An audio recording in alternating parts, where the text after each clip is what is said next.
ಅದು ಕೆಂಪು ಮೂಡುತ್ತಿದೆ ಮೂಡಣದಲ್ಲಿ.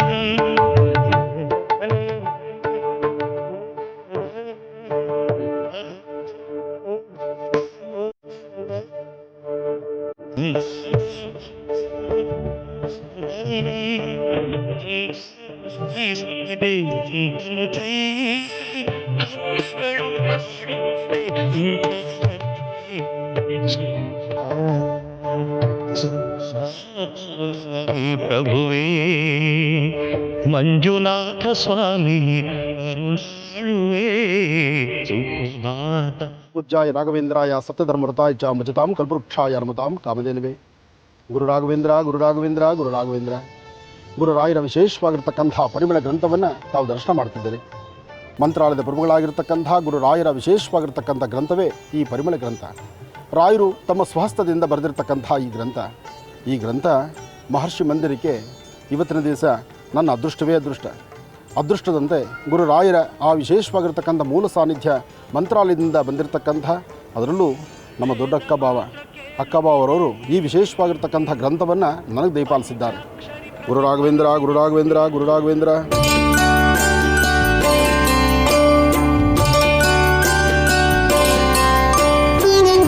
ಎನಿತು ಜನ್ಮ ಪುಣ್ಯವೋ ಎನಿತು ಜನ್ಮ ಭಾಗ್ಯವೋ, ಕಂಡೆ ನಾನು ಗುರುದೇವರ ದಿವ್ಯ ರೂಪದಿ.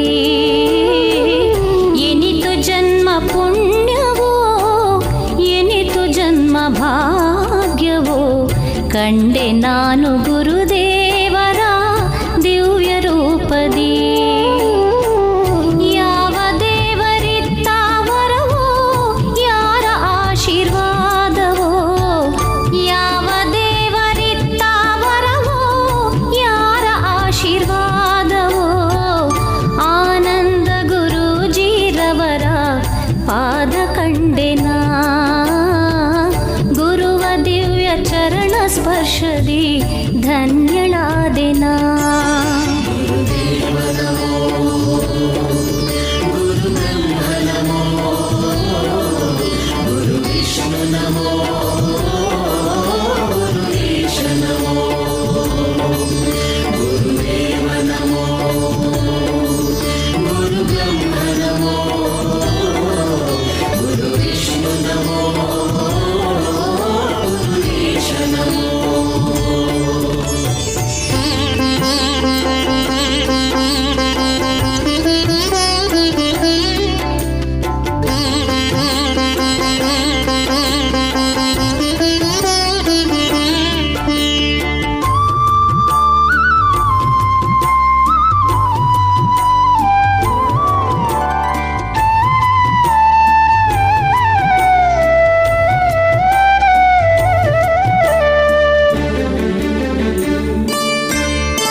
ಆತ್ಮೀಯರಾದಂಥ ಭಾನುಪ್ರಕಾಶ್ರವರು ಮೊನ್ನೆಯಷ್ಟೇ ತಮ್ಮ ಮಗಳ ಮದುವೆ ಮಾಡಿದ್ರು.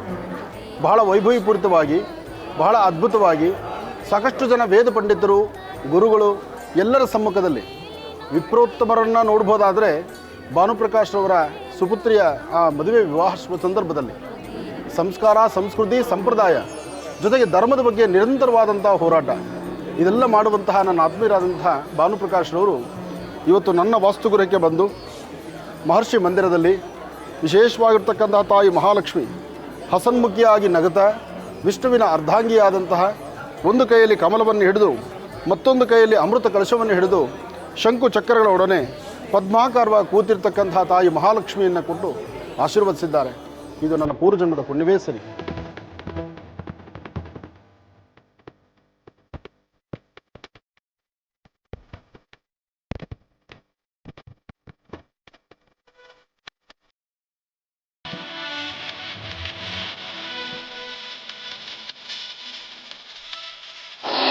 ಇಂದು ವಿಶೇಷವಾಗಿ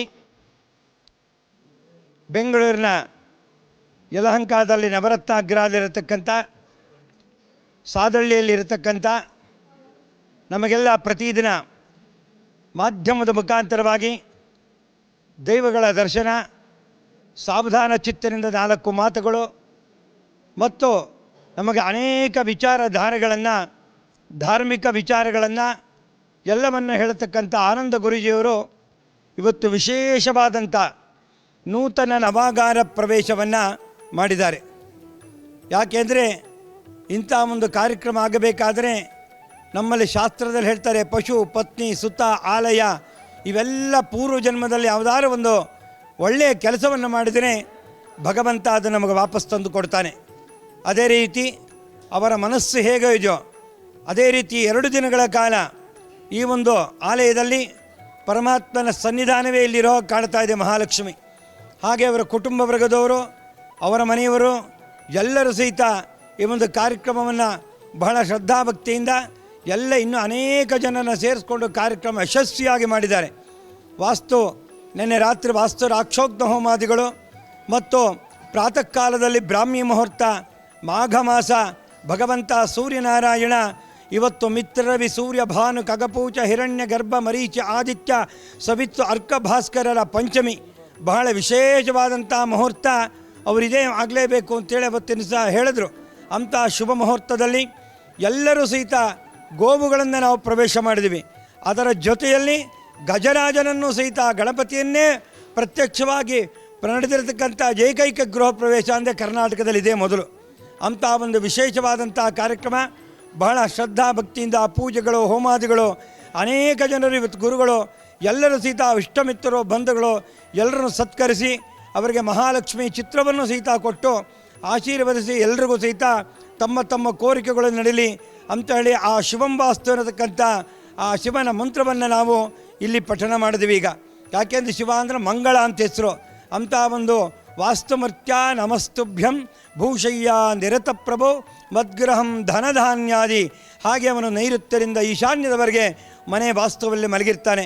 ಅಂಥ ಪ್ರತಿದಿನ ಬೆಳಗ್ಗೆ ವಾಸ್ತುವನ್ನು ಎಲ್ಲ ಕೇಳ್ತಾ ಇರ್ತೀರ. ಅಂಥ ಗುರುಗಳ ಮನೆ ಹೇಗಿದೆ ಅಂತ ಎಲ್ರಿಗೂ ಇವತ್ತು ಆಸಕ್ತಿ ಉಂಟಾಗ್ತಾ ಇರುತ್ತೆ. ಮಾಧ್ಯಮದ ಮುಖಾಂತರ ನೋಡ್ತಿದ್ದೀರಾ. ಅದಕ್ಕೆ ಯಾವತ್ತಾದರೂ ಒಂದು ನೀವೆಲ್ಲ ಬಂದು ಒಂದು ದಿವಸ ಸಂದರ್ಶನ ಮಾಡಬೇಕು. ಮನೆಯಿಂದ ಹೇಗಿರುತ್ತೆ, ಹೇಗೆ ಯಾವ ಮೂಲೆಯಲ್ಲಿ ಇಡಬೇಕು ಅನ್ನತಕ್ಕಂಥದ್ದನ್ನು ಆ ಭಗವತಿ, ಆ ಬನಶಂಕರಿ ತಾಯಿ ಎಲ್ಲ ಗುರುಗಳ ಆಶೀರ್ವಾದ ಅವರಿಗಿದ್ದು ಇವತ್ತಂಥ ಕಾರ್ಯಕ್ರಮ ಅತ್ಯಂತ ಯಶಸ್ವಿಯಾಗಿ ಕಾರ್ಯಕ್ರಮ ನಡೆದಿದೆ. ಹಾಗೆ ಅವ್ರ ಮಗನೂ ಸಹಿತ ಈ ಒಂದು ಮಾಧ್ಯಮದ ಮುಖಾಂತರ ಬರ್ತಾ ಇದ್ದಾರೆ. ಸರಸ್ವತಿ ದೇವಿ ಅವ್ರಿಗೂ ಸಹಿತ ಸಿದ್ಧಿಯನ್ನು ಕೊಡಲಿ, ಅನೇಕ ವಿಚಾರಗಳನ್ನು ತಿಳಿಸುವಂಥ ಕಲೆ ಆ ಸರಸ್ವತಿ ಅವರಿಗೆ ಒಲಿಲಿ. ಹಾಗೆ ಅವರ ಹೆಣ್ಣು ಮಕ್ಕಳು, ಅವ್ರ ಕುಟುಂಬದವರು, ತಾಯಿ ಜಗನ್ಮಾತೆ ಬಂದವರಿಗೆಲ್ಲ ಒಂದು ಊಟ ಮಾಡ್ಕೊಂಡು ಹೋಗಿ ಅಂತ ಹೇಳ್ತಾನೆ ಇರ್ತಾರೆ. ನಾನು ಬಂದಾಗೆಲ್ಲ ಹಾಗೆ ಹೇಳಿದ್ದಾರೆ. ಹಾಗೆ ನಿಮಗೆಲ್ಲರೂ ಸಹಿತ ಒಳ್ಳೆಯದಾಗಲಿ ಅಂಥೇಳಿ 2 ಮಾತನ್ನು ಮುಕ್ತಾಯ ಮಾಡ್ತಿದ್ದೇನೆ. ನಮಸ್ಕಾರ.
पद्माने पद्भवे पद्मपत्रे पद्मप्रिये पद्मदलायताक्षी विश्वप्रिये विष्णुमनोनुकूले तत्पादपद्मं वै सन्निधत्स्वां कात्यायनाय विद्महे कन्याकुमारी धीमहि तन्नो दुर्गे प्रचोदयात्. ಭಾಷ್ಯವಾಣಿ ಕಾರ್ಯಕ್ರಮದ ಸಮಸ್ತ ವೀಕ್ಷಕ ಬಂಧುಗಳೇ, ಇವತ್ತು ತಾವು ನೋಡ್ತಾ ಇರ್ತಕ್ಕಂಥದ್ದು ಭಾಳಷ್ಟು ವಿಶೇಷವಾಗಿರ್ತಕ್ಕಂಥದ್ದು ಕತ್ತಲಿಂದ ಬೆಳಕಿನೆಡೆಗೆ ಅಂತಕ್ಕಂಥದ್ದು. ಕತ್ತಲಿಂದ ಬೆಳಕಿನೆಡೆಗೆ, ಆ ಬೆಳಕಿನೆಡೆಗೆ ನಡಿಬೇಕಾದ್ರೆ ಬೆಳಕನ್ನು ದೀಪಾಲಿಸ್ತಕ್ಕಂಥ ಕಲ್ಪವಲ್ಲಿ ಆಗಿರ್ತಕ್ಕಂಥ ತಾಯಿ ರಾಜರಾಜೇಶ್ವರಿಯನ್ನು, ಪಂಚದುರ್ಗೆಯರನ್ನು ಪ್ರಾರ್ಥನೆ ಮಾಡಬೇಕು. ಹಗಲಲ್ಲಿ ಬೆಳಕನ್ನು ಕೊಡ್ತಕ್ಕಂಥವನು ಸೂರ್ಯನಾರಾಯಣ. ಹಾಗಾದರೆ ಜಗತ್ತಿಗೆ ಬೆಳಕನ್ನು ಕೊಟ್ಟು ಪ್ರತಿಯೊಬ್ಬರ ಕತ್ತಲು ಬೆಳಕನ್ನು ಬೆಳಕಾಗಿ ಮಾಡ್ತಕ್ಕಂಥದ್ದು, ಜೀವನದಲ್ಲಿ ಬಂದು ಒದಗುವಂಥ ಕತ್ತಲನ್ನು ದೂರ ಮಾಡಿ ಅದಕ್ಕೊಂದು ಸುಂದರವಾದಂತಹ ಒಂದು ಬೆಳಕನ್ನು ಕೊಡುವಂತಹ ಚೈತನ್ಯವನ್ನು ತಾಯಿ ಪಂಚದುರ್ಗೆಯಿಂದ ನಾವು ಸಿದ್ಧಪಡಿಸ್ಕೊಳ್ಬಹುದು. ಪಂಚದುರ್ಗಾ ನಮೋಸ್ತುತೆ, ಪಂಚದುರ್ಗಾ ವಿಶೇಷವಾಗಿರ್ತಕ್ಕಂಥ ದುರ್ಗಾ ದೀಪ ನಮಸ್ಕಾರವನ್ನು ಮಹರ್ಷಿ ಮಂದಿರದಲ್ಲಿ ಇವತ್ತಿನ ಕಾಯಕವನ್ನು ನಾವು ನಡೆಸ್ತಾ ಇದ್ದೀವಿ. ಪಂಚದುರ್ಗಾ ದೀಪ ನಮಸ್ಕಾರ ಮಾಡೋದರಿಂದ ಜನ್ಮದಾರಭ್ಯ ಇರ್ತಕ್ಕಂಥ ಕರ್ಮಫಲಗಳು ದೂರ, ವಾಸ್ತುಗೃಹದಲ್ಲಿರ್ತಕ್ಕಂಥ ದೋಷಗಳು ದೂರ, ಮನುಷ್ಯನಿಗೆ ಸಂಭವಿಸಿರ್ತಕ್ಕಂಥ ಯಾವುದೇ ಒಂದು ದುಷ್ಟಗ್ರಹವಾಗಿರಲಿ ಅಥವಾ ದುಷ್ಟ ಪ್ರೇತ ಬಾಧೆಗಳಾಗಿರಲಿ, ಯಾವುದೇ ಒಂದು ಸಮಸ್ಯೆ ಅಂತಿದ್ದಾಗ ಸಮಸ್ಯೆಗೊಂದು ಪರಿಹಾರ ಬೇಕು. ಸಮಸ್ಯೆ ಅಂತಿದ್ದಾಗ ಸಮಸ್ಯೆಗೊಂದು ಪರಿಹಾರವನ್ನು ಕಲ್ಪಿಸ್ತಕ್ಕಂಥ ಕಲ್ಪವಲ್ಲಿಯಾಗಿ ದೇವಿಯನ್ನು ನಾವು ಆರಾಧನೆ ಮಾಡತಕ್ಕಂಥ ಒಂದು ರೀತಿ ಈ ಒಂದು ಪಂಚದುರ್ಗಾ ದೀಪ ನಮಸ್ಕಾರ. ಪಂಚದುರ್ಗಾ ದೀಪ ನಮಸ್ಕಾರ ಮಾಡೋದರಿಂದ ವಾಸ್ತುವಿಗೆ ಒಂದು ಶಕ್ತಿ ಇದ್ದು ಮನುಷ್ಯನ ಗ್ರಹಗತಿಗಳಲ್ಲಿ ಉಂಟಾಗ್ತಕ್ಕಂಥ ದೋಷಗಳಿಗೆ ಶೀಘ್ರ ದೋಷ ಪರಿಹಾರವಾಗಿ ದೇವಿಯನ್ನು ಪ್ರಾರ್ಥನೆ ಮಾಡತಕ್ಕಂಥದ್ದು. ಹಾಗೆ ಇಲ್ಲಿ ಬರ್ತಕ್ಕಂಥ ಒಂದೊಂದು ಅನುಭಾಗಗಳಲ್ಲೂ ನಮಸ್ಕಾರ ಹಾಗೆ ಶ್ರದ್ಧಾಭಕ್ತಿಯಾಗಿ ಮನಸ್ಸಲ್ಲಿ ಪ್ರಾರ್ಥನೆ ಮಾಡ್ತಕ್ಕಂಥದ್ದು ಇದು ಬಹಳ ಮುಖ್ಯವಾಗಿರ್ತಕ್ಕಂಥದ್ದು. ಇಲ್ಲಿ ದೇವಿಯ ಆರಾಧನೆಯಲ್ಲಿ ಬಹಳ ವಿಶೇಷವಾಗಿರ್ತಕ್ಕಂಥ ಒಂದು ಮೂಲ ರಹಸ್ಯ ಏನಪ್ಪ ಅಂದರೆ, ದೇಹವನ್ನು ದಂಡಿಸಿ ಭಗವತಿಯನ್ನು ಪ್ರಾರ್ಥನೆ ಮಾಡತಕ್ಕಂಥದ್ದು ಕ್ರಮ. ಅಲಂಕಾರದಲ್ಲಾಗಲಿ ಅಥವಾ ಆಡಂಬರದಲ್ಲಾಗಲಿ ಅಥವಾ ವಿಶೇಷವಾಗಿ ಏನೋ ಖರ್ಚು ವೆಚ್ಚ ಮಾಡಿ ನಾನು ಏನೋ ಒಂದು ಸಾಧನೆ ಮಾಡ್ತಿದ್ದೇನೆ ಅಥವಾ ಜಗತ್ತಿಗೆ ತೋರಿಸ್ತಿದ್ದೇನೆ ಅಂದರೆ ಅದು ಸಾಧ್ಯವಿಲ್ಲದ ವಿಚಾರ. ಪ್ರದಕ್ಷಿಣೆ ಮಾಡಬೇಕು. ನಿಮ್ಮ 72,000 ನರನಾಡಿ ಅಂದರೆ ನಿಮ್ಮ 72,000 ನರನಾಡಿಗಳಿಗಾಗಲಿ ಅಥವಾ ದೇಹಕ್ಕೆ ಒಂದಷ್ಟು ಶ್ರಮವನ್ನು ಕೊಡಬೇಕು. ತಾಯಿ ಗರ್ಭದಿಂದ ಬಂದಾದ ನಂತರ ಸುಖ, ಸಂತೋಷ, ನೆಮ್ಮದಿ ಪ್ರತಿ ಕಾಲವೂ ನಾವು ಭಗವತ್ ಸಾನ್ನಿಧ್ಯದಲ್ಲಿ ನಿಂತು ಕೇಳುವಾಗ ಎಲ್ಲವೂ ಒಳ್ಳೆಯದಾಗಬೇಕು ಅಂತಲೇ ಕೇಳ್ತಿರ್ತೀವಿ. ಎಲ್ಲವೂ ಒಳ್ಳೆಯದಾಗಬೇಕು ಅಂತ ಕೇಳಿದಾಗ ಭಗವಂತ ಒಂದಷ್ಟು ಒಳ್ಳೆಯದನ್ನು ಮಾಡಿದ್ಮೇಲೆ ನಮ್ಮಿಂದ ಆಗುವಂತಹ ಒಂದಷ್ಟು ಕೆಟ್ಟ ಸನ್ನಿವೇಶಗಳಿರುತ್ತೆ, ಕೆಟ್ಟದಾದ ಆಲೋಚನೆಗಳಿರುತ್ತೆ, ಕೆಟ್ಟದ್ದನ್ನು ನೋಡುವಂತಹ ಪರಿಸ್ಥಿತಿ ಎದುರಾಗಿರುತ್ತೆ. ಮಾಡಬಾರ್ದಂತಹ ಒಂದಷ್ಟು ತಪ್ಪುಗಳನ್ನು ನಾವು ಮಾಡ್ತಾನೇ ಹೋಗ್ತೀವಿ. ಇದು ಮನುಷ್ಯನ ಗುಣ. ಆದರೆ ಇಂತಹ ಒಂದು ಮನುಷ್ಯನ ಗುಣದಲ್ಲೂ ಬಂದೊದಗುವಂಥ ಸಮಸ್ಯೆಗಳಿಗೆ ತಿಳಿದೋ ತಿಳಿದಿರ ಮಾಡಿರ್ತಕ್ಕಂಥ ತಪ್ಪು ಒಪ್ಪುಗಳಿಗೂ ಒಂದು ಪರಿಹಾರ ಬೇಕು. ಆ ಪರಿಹಾರ ಬೆಳಕಿನ ದರ್ಶನ ಮಾಡಿದಾಗ, ದೇವರ ಸಾನ್ನಿಧ್ಯದಲ್ಲಿ ಪ್ರಾರ್ಥನೆ ಮಾಡಿದಾಗ, ಪಂಚದುರ್ಗೆಯರನ್ನು ನಮಸ್ಕಾರ ಮಾಡಿದಾಗ, ಇಲ್ಲಿ ಹಚ್ಚಿರ್ತಕ್ಕಂಥ ದೀಪವನ್ನು ದರ್ಶನ ಮಾಡೋದ್ರಿಂದ ಜನ್ಮದಾರ್ಭ್ಯ ಇರ್ತಕ್ಕಂಥ ಕರ್ಮಫಲ ದೂರ ಆಗುತ್ತೆ. ನಮಗೆ ಗೊತ್ತಿಲ್ಲದಿರೋ ನಾವು ಮಾಡಿರ್ತಕ್ಕಂತಹ ಕರ್ಮಫಲಗಳು ದೂರ ಆಗುತ್ತೆ. ಆದರೆ ಇದೆಲ್ಲ ದೂರ ಆಗಬೇಕಾದ್ರೆ ನಿಮ್ಮ ದೇಹವನ್ನು ದಂಡಿಸಿ ಒಂದಷ್ಟು ಪ್ರದಕ್ಷಿಣೆ ನಮಸ್ಕಾರ ಮಾಡಬೇಕಾಗತ್ತೆ. ಭಗವತಿ ಕೇಳಿರೋದು ಇದನ್ನೇ. ಜೊತೆಗೆ ಶಂಕರರು, ಜಗದ್ಗುರುಗಳಾದಂಥ ಆದಿಶಂಕರರು ಮಾನಸ ಪೂಜೆ ಎಂಬತಕ್ಕಂಥದ್ದನ್ನು ಪರಿಕಲ್ಪನೆ ತಿಳಿಸಿಕೊಟ್ಟಿದ್ದಾರೆ. ಮಾನಸ ಪೂಜೆಯಲ್ಲಿ ನವರತ್ನಗಳನ್ನು ಅರ್ಪಣೆ ಮಾಡಬಹುದು, ಫಲ ಪಂಚಾಮೃತಗಳನ್ನು ಅರ್ಪಣೆ ಮಾಡಬಹುದು. ಹಾಗೆ ಈ ಸೃಷ್ಟಿಯಲ್ಲಿರ್ತಕ್ಕಂಥ ಎಲ್ಲ ಫಲಪುಷ್ಪಗಳು ತಾಯಿ ನಿನಗೇ ಸಮರ್ಪಣೆ ಅಂತ ಹೇಳ್ಬೋದು. ನಾವು ಏನು ಹೇಳಿದ್ರೂ ಸಹಿತ ಆ ತಾಯಿ ಪ್ರಸನ್ನಳಾಗಿ ಎಲ್ಲವನ್ನೂ ಸಹಿತ ಆಲಿಸ್ತಾಳೆ. ಉದ್ದೇಶ ಆಕೆ ನಮಗೆ ಕೊಟ್ಟಿದ್ದಾಳೆ ವಿನಃ ನಾವು ಆಕೆ ಕೊಡುವಂಥದ್ದು ಏನೂ ಇಲ್ಲ ಇಲ್ಲಿ. ಆದರೆ ನಮ್ಮ ಕಣ್ಗಳಿಗೆ, ನಮ್ಮ ಮನಸ್ಸಿಗೆ, ಹಾಗೆ ನಮ್ಮ ಮನಸ್ಸಲ್ಲಿರ್ತಕ್ಕಂಥದ್ದು ನಾವು ಗೊತ್ತಿದ್ದಿರೋ ಮಾಡಿರೋ ತಪ್ಪು ಒಪ್ಪುಗಳಿಗೆ ಅಮ್ಮನ್ನು ಕ್ಷಮೆ ಕೇಳ್ತಕ್ಕಂಥದ್ದು. ತಾಯಿಯನ್ನು ಕ್ಷಮೆ ಕೇಳಿದ ಮರುಕ್ಷಣವೇ 108 ತಪ್ಪುಗಳಿದ್ದರೂ ಎಲ್ಲವನ್ನೂ ಸಹಿತ ತನ್ನ ಗರ್ಭದಲ್ಲಿ ಮುಚ್ಚಿಟ್ಕೊಂಡು ನನ್ನ ಮಕ್ಕಳು ಏನೂ ತಪ್ಪು ಮಾಡಿಲ್ಲ ಅಂತ ಹೇಳುವಂಥ ಗುಣ ಒಬ್ಬ ತಾಯಿಗಲ್ದಿರ, ಮಾತೃವಿಗಲ್ದಿರ ಮತ್ತು ಯಾರಿಗೂ ಬರ್ತಕ್ಕಂಥದ್ದಲ್ಲ. ಹಾಗಾಗಿ ಈ ಸೃಷ್ಟಿನಲ್ಲಿ ದೇವಿಯ ಆರಾಧನೆ ಮಾತೃಸ್ವರೂಪಿಣಿ ತಾಯಿಯ ಆರಾಧನೆ ಅಂತಲೇ. ಅಂತಹ ತಾಯಿಯ ದೀಪ ನಮಸ್ಕಾರದ ಪಂಚದುರ್ಗಾ ಆರಾಧನಾ ಮಹೋತ್ಸವ ಇವತ್ತು ನಮ್ಮ ಮಹರ್ಷಿ ಮಂದಿರದಲ್ಲಿ ಭಾಳ ವಿಶೇಷವಾಗಿ ನೂತನ ವಾಸ್ತುಗೃಹ ಪ್ರವೇಶದ ಈ ಶುಭ ಸನ್ನಿವೇಶದಲ್ಲಿ, ಶುಭ ಸಂಧ್ಯಾಕಾಲದಲ್ಲಿ, ಅದರಲ್ಲೂ ಒಂದು ಗೋ ಆರಾಧನೆ, ಇನ್ನೊಂದು ಗಜಲಕ್ಷ್ಮಿ ಆರಾಧನೆ, ಆನೆಯೊಂದಿಗೆ ನಡೀತಿರ್ತಕ್ಕಂಥ ಇವತ್ತಿನ ಈ ಒಂದು ಕಾಯಕ ಬಹಳ ಅದ್ಭುತಕರವಾಗಿರ್ತಕ್ಕಂಥದ್ದು. ಹಾಗೆ ನೋಡುಗರಿಗೆ, ಹಾಗೆ ಈ ವೇದ ಮಂತ್ರಗಳನ್ನು ಕೇಳುವವರಿಗೆ, ಹಾಗೆ ಈ ದೀಪದ ದರ್ಶನ ಮಾಡ್ತಕ್ಕಂಥವರಿಗೆ ಎಲ್ಲರಿಗೂ ಒಳ್ಳೆಯದಾಗಲಿ, ಸನ್ಮಂಗಳ ಉಂಟಾಗಲಿ.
ಗುರು ವಿಷ್ಣು ಗುರುದೇವೋ ಮಹೇಶ್ವರ ಗುರು ಸಾಕ್ಷಾತ್ ಪರಬ್ರಹ್ಮ ತಸ್ಮೈ ಶ್ರೀ ಗುರುವೇ ನಮಃ.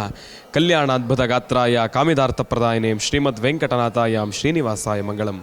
ಮಂಗಳಂ ಕೌಸಲೇಂದ್ರಾಯ ಮಹನೀಯ ಗುಣಾತ್ಮನೆ ಚಕ್ರವರ್ತಿ ತನೂಜಾಯ ಸಾರ್ವಭೌಮಾಯ ಮಂಗಳಂ. ಕಾತ್ಯಾಯನಾಯ ವಿದ್ಮಹೇ ಕನ್ಯಾಕುಮಾರಿ ಧೀಮಹೇ ತನ್ನೋ ದುರ್ಗಿ ಪ್ರಚೋದಯಾತ್. ಬಹಳ ವಿಶೇಷವಾಗಿ ನೂತನ ವಾಸ್ತುಗೃಹದ ಗೃಹ ಪ್ರವೇಶ ಎಲ್ಲವೂ ಕೂಡ ಬಹಳ ಅದ್ಭುತಕರವಾಗಿ ನೆರವೇರಿಕೊಂಡು ಬಂದಿರತಕ್ಕಂಥದ್ದಿದೆ. ಈಗ ಬಹಳ ವಿಶೇಷವಾಗಿ ಪಂಚದುರ್ಗಾ ದೀಪ ನಮಸ್ಕಾರವನ್ನು ಮಾಡಿರ್ತಕ್ಕಂಥದ್ದಿತ್ತು. ಬಹಳ ಅರ್ಥಗರ್ಭಿತವಾಗಿರತಕ್ಕಂಥದ್ದು, ಬಹಳ ಶ್ರೇಷ್ಠವಾಗಿರತಕ್ಕಂಥದ್ದು. ಪಂಚದುರ್ಗಾ ದೀಪ ನಮಸ್ಕಾರವನ್ನು ಮಾಡಿ ನಿಜವಾಗ್ಲೂ ಹೇಳ್ತಾ ಹೋದರೆ ಒಂದೊಂದು ಸ್ತೋತ್ರವನ್ನು ಹೇಳಬೇಕಾದ್ರೂ ಕೂಡ ಒಂದೊಂದು ಬಾರಿ ನಮಸ್ಕಾರವನ್ನು ಮಾಡ್ತಾ ಇದ್ದರೆ ನಮ್ಮ ದೇಹದ ಒಳಗಡೆ ರೋಮಾಂಚನ ಹಾಗೆ ಹೊಕ್ಕಿ ಬರುತ್ತೆ. ಯಾಕೆ ಅಂದರೆ ನಾವು ಮಾಡ್ತಕ್ಕಂಥ ಪ್ರತಿಯೊಂದು ನಮಸ್ಕಾರವೂ ಕೂಡ ಅರ್ಥಗರ್ಭಿತವಾಗಿರ್ತಕ್ಕಂಥದ್ದು. ನಾವು ಮಾಡ್ತಕ್ಕಂಥ ಪ್ರತಿಯೊಂದು ನಮಸ್ಕಾರ ಮಾಡಬೇಕಾದ್ರೆ ಸ್ವಲ್ಪ ದೇಹ ದಂಡಿಸಬೇಕಾಗತ್ತೆ. ಆದರೆ ಈಗ ನಾವು ದೇಹವನ್ನು ದಂಡಿಸಿ ನಮಸ್ಕಾರವನ್ನು ಮಾಡಿದ್ದೆ ಆದರೆ ನಾವು ಮಾಡಿರ್ತಕ್ಕಂಥ ಪಾಪಕರ್ಮಗಳೆಲ್ಲವೂ ಕೂಡ ನಿವಾರಣೆ ಆಗ್ತಕ್ಕಂಥದ್ದಿರುತ್ತೆ. ತಾಯಿಯ ಸಂಪೂರ್ಣ ಕೃಪಾಶೀರ್ವಾದದಿಂದ ನಾವು ಮಾಡ್ತಕ್ಕಂಥ ಪ್ರತಿಯೊಂದು ಕೆಲಸವೂ ಕೂಡ ಕಾರ್ಯಸಿದ್ಧಿ ಆಗುತ್ತೆ. ಈಗಾಗಲೇ ತಾವೆಲ್ಲರೂ ಕೂಡ ಆ ಒಂದು ದೃಶ್ಯಗಳನ್ನು ತಾವೆಲ್ಲರೂ ಕೂಡ ಶ್ರದ್ಧಾಭಕ್ತಿಯಿಂದ ದರ್ಶನವನ್ನು ಮಾಡಿದ್ದೀರಿ. ಬಹಳ ವಿಶೇಷವಾಗಿ ವಿಭಿನ್ನ ರೀತಿಯಲ್ಲಿ ಆರತಿಗಳನ್ನು ನಾವೆಲ್ಲರೂ ಕೂಡ ನೆರವೇರಿಸಿರ್ತಕ್ಕಂಥದ್ದಿತ್ತು. ಬಹಳ ವಿಶೇಷವಾಗಿ ದೇವಿಯ ಮಂಡಲವನ್ನು ಹಾಕಿರ್ತಕ್ಕಂಥದ್ದಿತ್ತು. ದೇವಿಯ ಚಿತ್ರವನ್ನು ಬರೆದಿರ್ತಕ್ಕಂಥದ್ದಿತ್ತು. ರಂಗೋಲಿಯ ಆ ಒಂದು ಸಹಾಯದಿಂದ ಎಷ್ಟು ವಿಶೇಷವಾಗಿರ್ತಕ್ಕಂಥದ್ದು. ಆ ಒಂದು ರಂಗೋಲಿಯಲ್ಲಿ ದೇವಿಯ ಆ ಒಂದು ಪ್ರತಿಮೆಯನ್ನು ನೋಡಲಿಕ್ಕೇ ಒಂದು ಆನಂದ, ದೇವಿಯ ಆ ಮಖವನ್ನು ನೋಡಲಿಕ್ಕೆ ಒಂದು ಆನಂದ. ಇಂತಹ ಸಮಯದಲ್ಲಿ ಬಹಳ ವಿಶೇಷವಾಗಿ ಈ ಒಂದು ದುರ್ಗಾದೇವಿಯ ಬಹಳ ವಿಶೇಷವಾಗಿರ್ತಕ್ಕಂಥ ಮಂಡಲವನ್ನು ನಾವೆಲ್ಲರೂ ಕೂಡ ದರ್ಶನವನ್ನು ಮಾಡಿದರೆ ನಿಜವಾಗ್ಲೂ ನಮ್ಮೆಲ್ಲರ ಆ ಒಂದು ಮಾಡಿರ್ತಕ್ಕಂಥ ಪಾಪಕರ್ಮಗಳೆಲ್ಲವೂ ಕೂಡ ದೂರ ಆಗ್ತಕ್ಕಂಥದ್ದು. ದೇವಿಯ ಸಂಪೂರ್ಣ ಅನುಗ್ರಹದೊಂದಿಗೆ ನಾವು ಮಾಡ್ತಕ್ಕಂಥ ಪ್ರತಿಯೊಂದು ಕೆಲಸವೂ ಕೂಡ ಕಾರ್ಯಸಿದ್ಧಿ ಆಗ್ತಕ್ಕಂಥದ್ದಿದೆ. ಇವತ್ತಿನ ದಿವಸ ಈ ಒಂದು ಸುದಿನ ಮಾಘ ಶುದ್ಧ ಪಂಚಮಿ ಬಹಳ ಅದ್ಭುತಕರವಾಗಿರ್ತಕ್ಕಂಥ ದಿನ. ಎಂತಹ ಶ್ರೇಷ್ಠ ದಿನ ಅಂದರೆ ಸಾಕಷ್ಟು ಜನ ರಾಜ್ಯದ ವಿವಿಧದೆಲ್ಲೆಡೆ ಕೂಡ ಈ ಒಂದು ದಿವಸ ಗೃಹ ಪ್ರವೇಶವನ್ನು ನಡೆಸಬೇಕು, ಮನೆಯಲ್ಲಿ ಶುಭ ಕಾರ್ಯವನ್ನು ಮಾಡಬೇಕು ಅಂತ ಹೇಳಿ ಸಾಕಷ್ಟು ಪಣ ತೊಟ್ಟು ತಾವೆಲ್ಲರೂ ಕೂಡ ಸಿದ್ಧಪಡಿಸಿಟ್ಕೊಂಡಿರ್ತೀರಿ. ಇವತ್ತಿನ ದಿವಸ ಯಾರೆಲ್ಲ ನಿಮ್ಮ ವಾಸ್ತುಗೃಹದಲ್ಲಿ ದೇವರ ಪೂಜೆಯನ್ನು ಶ್ರದ್ಧಾಭಕ್ತಿಯಿಂದ ಮಾಡ್ತಿರೋ ನಿಜಕ್ಕೂ ತಾವು ಮಾಡ್ತಕ್ಕಂಥ ಪ್ರತಿಯೊಂದು ಕೆಲಸವೂ ಕೂಡ ಕಾರ್ಯಸಿದ್ಧಿ ಆಗುತ್ತೆ. ಅಂತಹ ವಿಶೇಷವಾಗಿರ್ತಕ್ಕಂಥ ಸುದಿನ ಮಹರ್ಷಿ ಮಂದಿರದ ಉದ್ಘಾಟನೆ, ನೂತನ ಗೃಹದ ಪ್ರವೇಶ, ಗೋಪ್ರವೇಶ, ಗಜಲಕ್ಷ್ಮಿಯ ಅನುಷ್ಠಾನ. ಗಜಲಕ್ಷ್ಮಿಯೂ ಕೂಡ ಇವತ್ತಿನ ದಿವಸ ಪ್ರವೇಶವನ್ನು ಮಾಡಿರ್ತಕ್ಕಂಥದ್ದಿದೆ. ನಿಜಕ್ಕೂ ನಾವೆಲ್ಲರೂ ಕೂಡ ಅದೃಷ್ಟವಂತರೇ. ಯಾಕೆ ಅಂದರೆ ಇಂತಹ ಸಮಯದಲ್ಲಿ ಗಜಲಕ್ಷ್ಮಿಯ ಅನುಷ್ಠಾನವನ್ನು ಮಾಡತಕ್ಕಂಥದ್ದೇ ಒಂದು ಅದ್ಭುತ. ಅಂತಹ ಗಜಲಕ್ಷ್ಮಿಯ ಅನುಷ್ಠಾನವನ್ನು ಕೂಡ ನಾವೆಲ್ಲರೂ ಕೂಡ ಶ್ರದ್ಧಾಭಕ್ತಿಯಿಂದ ಮಾಡಿದ್ದೇವೆ. ಇದೆಲ್ಲವನ್ನು ಕೂಡ ದರ್ಶನ ಮಾಡಿರ್ತಕ್ಕಂಥ ಮಹರ್ಷಿವಾಣಿಯ ಸಮಸ್ತ ವೀಕ್ಷಕ ಪ್ರಭುಗಳೇ, ತಮ್ಮೆಲ್ಲರಿಗೂ ಕೂಡ ಪಂಚದುರ್ಗಾದೇವಿಯ ದೀಪ ನಮಸ್ಕಾರದ ಸಂಪೂರ್ಣ ಕೃಪಾಶೀರ್ವಾದ ನಿಮ್ಮೆಲ್ಲರಿಗೂ ಕೂಡ ಸಿಗಲಿ ಅಂತ ನಾನು ಕೂಡ ತಾಯಿಯಲ್ಲಿ ಪ್ರಾರ್ಥನೆಯನ್ನು ಮಾಡ್ತೇನೆ. ಒಳ್ಳೆಯದಾಗಲಿ, ಶುಭವಾಗಲಿ. ಜಯ ದುರ್ಗೆ ಜಯ ದುರ್ಗೆ ಜಯ ದುರ್ಗೆ. ಮಹರ್ಷಿ ಆಶ್ರಮದಲ್ಲಿ ಸಿದ್ಧಿಪೀಠದಲ್ಲಿ ಆ ದುರ್ಗಾ ಪರಮೇಶ್ವರಿಯ ಸಾಕ್ಷಾತ್ಕಾರ. ದುರ್ಗಾ ಪರಮೇಶ್ವರಿ ಅಂತಂದರೆ ದುರ್ಗತಿ ನಾಶಿನಿ ದುರ್ಗಾ. ಇನ್ನೊಂದು ಅರ್ಥ ದುರ್ಗಾ ಅಂದರೆ ಅದ್ಭುತವಾದಂತಹ ಕೋಟೆ. ಯಾವ ಭಕ್ತರು ಈ ದುರ್ಗಾ ಪರಮೇಶ್ವರಿಯ ಪಾದವನ್ನು ಹಿಡಿದು ಅಚಂಚಲ ಭಕ್ತಿಯಿಂದ ತನುಮನ ಸಮರ್ಪಣೆಯನ್ನು ಮಾಡಿಕೊಳ್ತಾರೋ ಅಂತಹ ಭಕ್ತರಿಗೆ ಈ ದುರ್ಗಾ ಪರಮೇಶ್ವರಿ ಕೋಟೆಯಾಗಿ ಸರ್ವಸ್ವವನ್ನು ರಕ್ಷಣೆ ಮಾಡ್ತಾರೆ. ಇಡೀ ವಿಶ್ವಕ್ಕೆಲ್ಲ ದುರ್ಗಾ ಪರಮೇಶ್ವರಿಯ ಸಂಪೂರ್ಣ ಅನುಗ್ರಹ ಈ ಮಹರ್ಷಿ ಆಶ್ರಮದಲ್ಲಿ ಪ್ರಾಪ್ತಿಯಾಗುತ್ತೆ. ಜಯ ದುರ್ಗೆ ಜಯ ದುರ್ಗೆ ಜಯ ದುರ್ಗೆ.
ಜೀವಜಾತ್ರೆಯಲ್ಲಿ ಭಾವಯಾತ್ರೆಯಲ್ಲಿ ಮಹರ್ಷಿ ಮಾತಲಿ ಸಾಗಿದೆ ಜೀವನಯಾನ. ಜೀವಜಾತ್ರೆಯಲ್ಲಿ ಭಾವಯಾತ್ರೆಯಲ್ಲಿ ಮಹರ್ಷಿ ಮಾತಲಿ ಸಾಗಿದೆ ಜೀವನಯಾನ. ಕಷ್ಟ ನಷ್ಟಗಳ ಮನದ ತುಮುಲಗಳ, ಕಷ್ಟ ನಷ್ಟಗಳ ಮನದ ತುಮುಲಗಳ ಬಗೆಹರಿಸುವ ಮುನಿಯೇ ನಿನಗಿದು ನಮನ ನಮನ ನಮನ ನಮನ.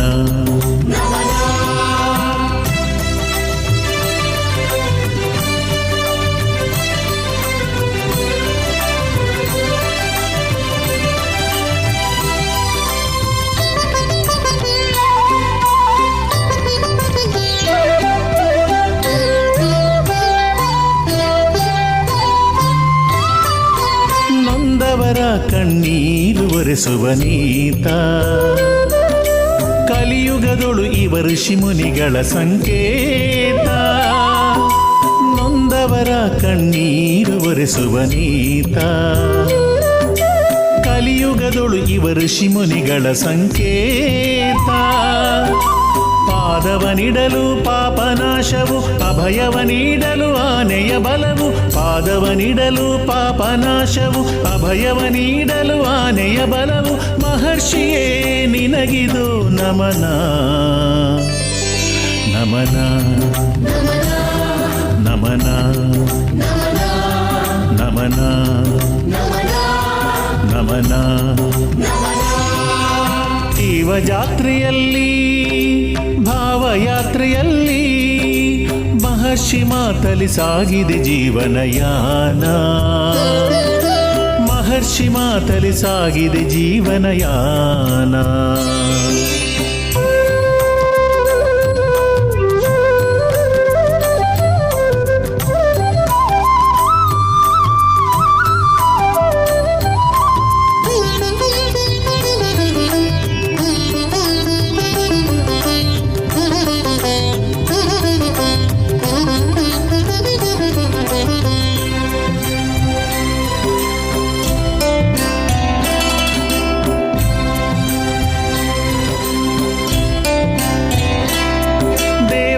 ದೇವತೆಯ ಸ್ತುತಿಸುವ ನೀತ ವೇದ ಪ್ರಖ್ಯಾತ. ಭಕ್ತರ ಗಣವ ಆಶಿಸಿ ಪೊರೆದಿಹ ಮಹರ್ಷಿ ಈತ. ದೇವಾನುದೇವತೆಯ ಸ್ತುತಿಸುವ ನೀತ ವೇದ ಪ್ರಖ್ಯಾತ. ಭಕ್ತರ ಗಣವ ಆಶಿಸಿ ಪೊರೆದಿಹ ಮಹರ್ಷಿ ಈತ. ಶಿಷ್ಟರ ರಕ್ಷಿಸಿ ದುಷ್ಟರ ಶಿಕ್ಷಿಸಿ ಪಾವನಗೊಳಿಸುವ ತಪಸ್ವಿ ಈತ. ಶಿಷ್ಟರ ರಕ್ಷಿಸಿ ದುಷ್ಟರ ಶಿಕ್ಷಿಸಿ ಪಾವನಗೊಳಿಸುವ ತಪಸ್ವಿ ಈತ. ಮಹರ್ಷಿಯೇ ನಿನಗಿದು ನಮನ. ಮೊದಲು ಶಿವಾರಾಧನೆ ಬೇಕು. ಉದ್ದೇಶ ರೈತರ ಸುಭಿಕ್ಷತನ ಅಂತ ತಾವು ಏನು ಈ ಕಾರ್ಯಕ್ರಮವನ್ನು ಹಮ್ಮಿಕೊಂಡಿದ್ದೀರಿ, ಈ ಕಾರ್ಯಕ್ರಮ ಯಾವಾಗ ಸುಭಿಕ್ಷತನವಾಗುತ್ತೆ ಅಂದರೆ ವರ್ಣನ ಕೃಪೆಯಾದಾಗ ಮಾತ್ರ. ಆ ವರ್ಣನ ಕೃಪೆಯಾಗಲಿ, ಮಳೆ ಬೇಗ ಆಗಲಿ ಎಂಬತಕ್ಕಂಥದ್ದಕ್ಕೋಸ್ಕರ ನಮ್ಮ ಈ ಮೈಸೂರಿನ ಹತ್ತಿರ ಇರ್ತಕ್ಕಂಥ ನಂಜನಗೂಡಿನ ನಂಜುಂಡೇಶ್ವರನ ಪ್ರಾರ್ಥನೆ ಮಾಡ್ತಾ ಸಾಕಷ್ಟು ಜನ ಹೆಣ್ಣು ಮಕ್ಕಳಿಗೆ ಇವತ್ತಿನ ದಿವಸ ಒಂದು ಬಹಳಷ್ಟು ಆನಂದದ ದಿನ ಅಂತ ಹೇಳ್ಬೋದು. ಯಾಕೆಂದರೆ ನೂತನವಾಗಿ ವಿವಾಹಗೊಂಡು ವಧುವರರಿಗೆ ಒಂದು ಆರೋಗ್ಯಕರವಾದಂತಹ ದಾಂಪತ್ಯಕ್ಕೆ ಕಾಲಿಟ್ಟಂಥ ದಿನ ಒಂದು. ಷಷ್ಠಪೂರ್ತಿಯನ್ನು ಆಚರಣೆ ಮಾಡಿಕೊಂಡಿರ್ತಕ್ಕಂಥ ಹಿರಿಯ ದಂಪತಿಗಳು ಅದು ಮತ್ತೊಂದು ಕಡೆ. ಆದರೆ ನನಗೆ ಇಡೀ ರಾಜ್ಯದಾದ್ಯಂತ ಪ್ರಯಾಣ ಬೆಳೆಸಿ ಸಾಕಷ್ಟು ವಿವಾಹಗಳನ್ನು, ಸಾಕಷ್ಟು ಸಾಮೂಹಿಕ ವಿವಾಹಗಳನ್ನು ನೋಡಿದಾಗ ಆಗದಂಥ ಸಂತೋಷ ಈ ಕ್ಷೇತ್ರಕ್ಕೆ ಬಂದಾಗ ಆಯಿತು.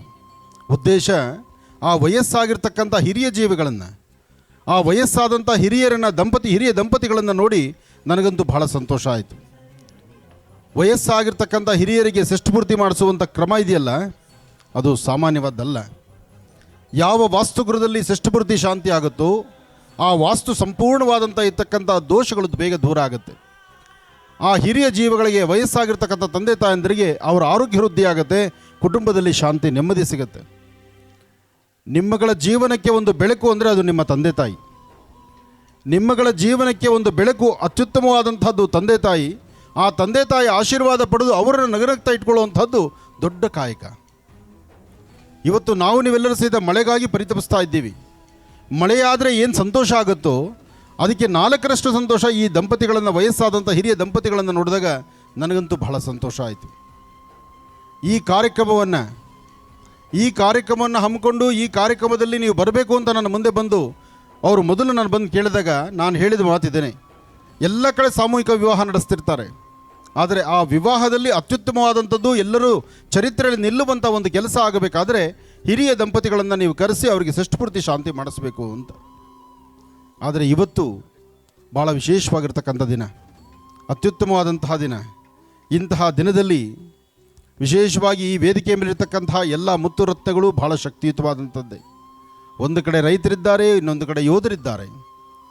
ಈ ಎರಡರ ಮಧ್ಯದಲ್ಲಿ ಧಾರ್ಮಿಕವಾಗಿ, ಆಧ್ಯಾತ್ಮಿಕವಾಗಿ ಸದಾಕಾಲ ದೇವರ ಸೇವೆ ಅಂದರೆ ಎಲ್ಲೇ ಆದರೂ ಸಹಿತ ಯಾವುದೇ ದೇವಾಲಯಗಳಲ್ಲಾದರೂ ತನ್ನದೊಂದು ಸೇವೆ ಇರಲಿ ಎಂಬತಕ್ಕಂತಹ ಒಳ್ಳೆ ಮನಸ್ಸಿಂದ ಇರ್ತಕ್ಕಂಥ ನನ್ನ ಆತ್ಮೀಯರಾದಂಥ ವೆಂಕಟೇಶ್ವರವರು, ಹರಿಹರ ಪುತ್ರ ಅಯ್ಯಪ್ಪ ಸ್ವಾಮಿ ಸಾನ್ನಿಧ್ಯದಲ್ಲಿ ಅಲಂಕಾರ ಮಾಡಿಸ್ತಾರವರು ನೋಡಲಿಕ್ಕೆ 2 ಕಣ್ಗಳು ಸಾಲದು. ಪಕ್ಕದ ರಾಜ್ಯ ಕೇರಳಕ್ಕೆ ಹೋಗಿ ಅಲ್ಲಿ ಹರಿಹರ ಪುತ್ರ ಅಯ್ಯಪ್ಪ ಸ್ವಾಮಿ ಸಾನ್ನಿಧ್ಯದಲ್ಲಿ ವಿಶೇಷವಾದ ಅಲಂಕಾರ. ಹಾಗೆ ಬೆಂಗಳೂರು ಎಂಬತಕ್ಕಂಥ ಮಹಾನಗರದಲ್ಲಿ, ಬೆಂಗಳೂರಲ್ಲಿರ್ತಕ್ಕಂಥ ಮಹಾನಗರ, ಅದರಲ್ಲೂ ಬೆಂಗಳೂರು ಮೇನ್ ಸಿಟಿ ಅದು, ಅಲ್ಲೂ ಸಹಿತ ಒಂದು ಅದ್ಭುತವಾದಂಥ ಅಯ್ಯಪ್ಪನ ಕಾರ್ಯಕ್ರಮ ನಡೆಸ್ತಾರೆ. ಅಲ್ಲೂ ಹೂವಿನ ಅಲಂಕಾರ ನಡೆಸ್ತಾರೆ.